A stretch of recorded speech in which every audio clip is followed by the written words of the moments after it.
Bonjour à toutes et à tous, c'est Ryubix et nous nous retrouvons aujourd'hui pour la première vidéo d'une nouvelle série consacrée aux qualifications de la Coupe du Monde 2026 en Amérique du Nord.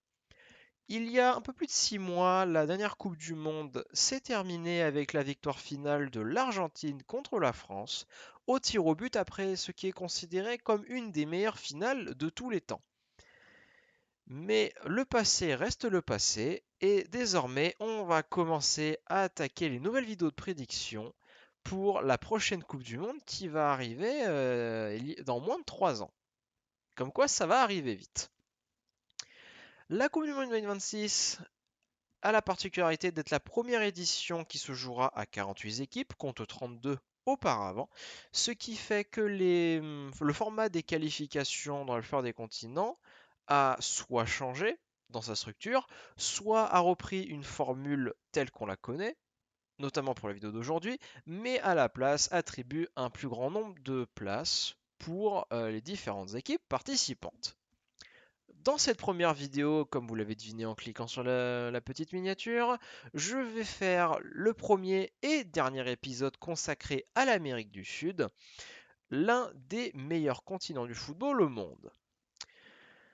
Commençons d'abord par résumer le format des qualifications d'Amérique du Sud. Les 10 équipes de la CONMEBOL ont été regroupées en un groupe unique de 10 équipes. Voilà, c'était assez logique à deviner. Ces 10 équipes, regroupées dans ce championnat, s'affrontent les unes les autres un total de 2 fois, une fois à domicile et une fois en extérieur, pour un total de 18 matchs, ce qui fait de ce tour de qualification le tour le plus long, tout continent confondu. Il n'y a aucun tournoi qui se rapproche de l'Amérique du Sud en termes de matchs joués. Autre particularité de ce championnat, l'Équateur commence avec une pénalité de 3 points. Donc à l'heure actuelle, ils ont moins 3 points au début des qualifications. Parce que lors des qualifications pour la Coupe du Monde 2022, l'Équateur avait aligné un joueur qui était inéligible. Je ne me souviens plus exactement des détails, mais il me semble que le joueur n'avait pas la bonne nationalité et n'avait pas le bon âge officiel. La date de naissance a été falsifiée par la fédération équatorienne, malgré un appel du Chili. La FIFA a préféré ne pas punir l'Équateur qui s'était quand même qualifié sur le tapis, enfin sur le terrain plutôt, et à la place décider de les punir en leur enlevant ces 3 points pour la campagne de qualification de 2026. À la fin de ces 18 matchs, les 6 meilleures équipes se qualifieront directement pour la Coupe du Monde, contre 4 auparavant, tandis que la 7e, elle, se qualifiera pour les barrages intercontinentaux. Avant, cette place de barrage était donnée à celui qui était classé 5e. Même si plus de la moitié des équipes vont pouvoir se qualifier en Coupe du Monde, ça n'enlève en rien qu'il s'agit d'un tournoi de qualification assez relevé, la plupart des équipes étant très compétentes et étant composées de joueurs de haut niveau. Je ne vais pas m'embêter à prédire match par match, hein, vu qu'il y a quand même 18 journées. À la place, je vais faire un petit tier list, donc sur un site qui s'appelle Tiermaker. Et je vais simplement associer chacune des équipes au destin, enfin je pense que le destin auquel je pense va se produire pour eux. Pardon, ma langue a fourché. Donc, j'ai créé 3 cases. Coupe du Monde 2026 pour le top 6 qui se qualifierait donc directement après les 18 matchs. La place barrage pour celle qui finirait, je pense, à la 7e place. Et enfin, les éliminés, donc les équipes classées de la 8e à la 10e place. Pour commencer cette vidéo, je vais mettre immédiatement le Brésil, l'Argentine championne du monde en titre, et enfin l'Uruguay dans la zone Coupe du Monde 2026. Voilà, j'ai du mal à imaginer ce trio et je pense que je pense que tout le monde sera d'accord avec moi pour dire que ces 3 pays ont très peu de chances de manquer la qualification. Déjà que l'ancien format était très avantageux pour eux.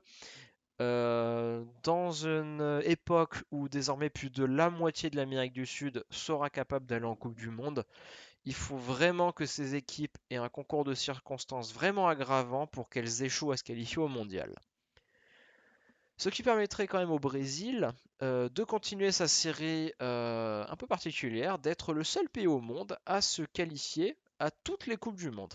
Donc dans ce scénario, le Brésil en serait à sa 23e participation consécutive, un record inégalé et probablement qui ne sera jamais égalé. Euh, donc déjà, ça fait 3 places sur 6 accordées directement. Alors, quel autre candidat je pourrais mettre? Alors plutôt, pour faire du tri, je vais faire dans le sens inverse. Je vais mettre le Venezuela et la Bolivie dans les cases éliminées. Alors, la Bolivie est à l'heure actuelle de très loin la nation la plus faible de l'Amérique du Sud. Et le Venezuela, bon, est aussi historiquement une des nations les plus faibles et la seule d'Amérique du Sud à ne s'être jamais qualifiée en Coupe du Monde. Et même si le format est plus avantageux aussi pour eux, hein, ça augmente leur chance à ces petites nations de se qualifier, bah voilà, ça a toujours pas leur permettre de se qualifier, hein. Ils jouent quand même contre des grosses nations et leur niveau de jeu étant le plus bas du continent, il y a très peu de chances qu'ils arrivent à s'en sortir. Euh, Ensuite, qu'est-ce que je pourrais faire? Parce que le problème de l'Amérique du Sud, c'est que les nations dans l'ensemble sont plutôt bonnes, donc c'est très compliqué de prédire exactement ce qui va se produire.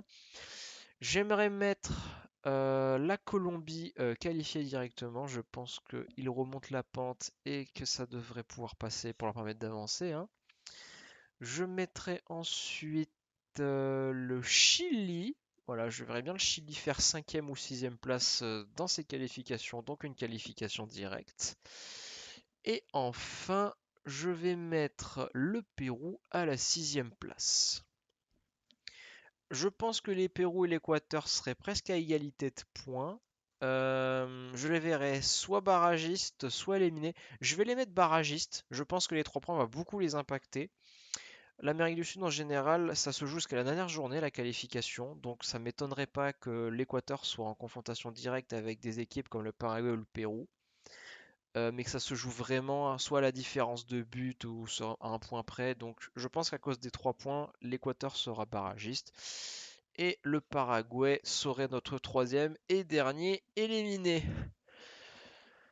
Voilà, donc si je devais rapidement conclure cette vidéo faite un petit peu à l'arrache, je suis désolé. À l'arrache parce que comme il y a la Coupe du Monde de rugby en ce moment, ma concentration sur le foot, bah, j'étais pas concentré du tout en fait. Et il se trouve que j'avais complètement oublié que les qualifications avaient commencé.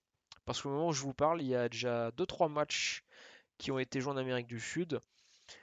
Mais vu qu'il y a 18 journées, ça n'a pas tellement impacté mes prédictions. Mais voilà, là c'est pour ça que je vous fais cette vidéo un petit peu à la va-vite. Parce que les qualifications ayant commencé, il faut que je prépare les vidéos pour chaque continent. Et l'avantage de l'Amérique du Sud, c'est qu'il n'y a qu'un seul tour. Donc ça peut aller très vite pour prédire les résultats. Donc pour vous résumer, le Brésil, l'Argentine, l'Uruguay, la Colombie, le Chili et le Pérou sont pour moi mes pronos pour les qualifier directs au Mondial 2026. L'Équateur, en partie à cause de la pénalité de 3 points, saurait ma prédiction pour aller en barrage intercontinentaux. Et enfin, le Paraguay, le Venezuela et la Bolivie seraient les 3 malheureux d'Amérique du Sud et les 3 équipes à échouer à se qualifier pour le mondial. J'espère que vous avez apprécié cette vidéo qui a été très courte, mais assez directe. Voilà, n'hésitez pas à commenter, à liker si vous êtes en désaccord par rapport à telle ou telle équipe, à me donner des idées de présentation ou des suggestions de vidéos. Voilà, je lis tous les commentaires. Je vous souhaite une bonne fin de semaine, d'ici le temps que la vidéo sorte, et je vous dis à la prochaine pour les prochaines vidéos sur les qualifications de la Coupe du Monde 2026.